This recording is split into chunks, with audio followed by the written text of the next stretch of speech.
بقول لك ايه يا ايه، في حد كتب لي كومنت مش عاجبني خالص. اسمه ايه؟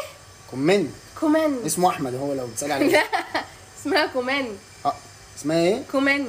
كومنت عادي بنقولها. لا هي اي كلمه يا جماعه فيها حرفين متكررين زي بعض وقبليهم فاول او قبليهم حرف متحرك وبعديهم حرف متحرك بيتاكلوا في النص كده، نقول كومنت على طول. يعني انا ما اقولش فيها، هي دلوقتي فيها 2 ام بقول كومنت. لا بنشيل بقى حرف منهم.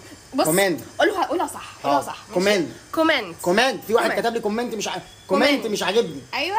وكونكت كونكت برضو نفس، لان هي نفس القاعده نفس الموضوع، حرفين الان متكررين جنب بعض. كومنت. كونكت. كونكت. اتاك. اتاك. هي اتاك. اتاك. ايوه. اتاك. اتاك. اتاك. اتاك.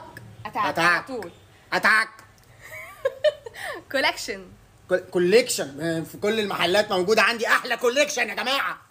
كولكشن. ايوه. عشان بناكل برضو اي حاجه متكرره هاكلها لحد اما اشبع. هتقولها كأنها حرف واحد بس. اوكي يبقى اتاك كوليكشن كونكت كومنت. بقيت شاطر. ارايف يعني وصل.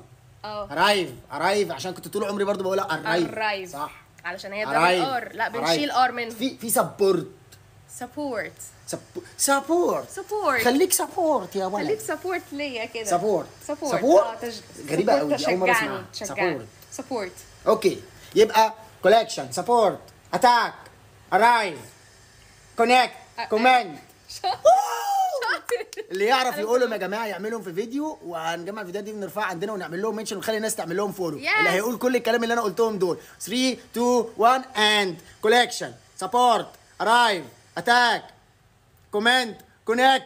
واو يا 6 كلمات. يس اكسلنت. هنجيلكم في فيديو تاني برضه. See you later.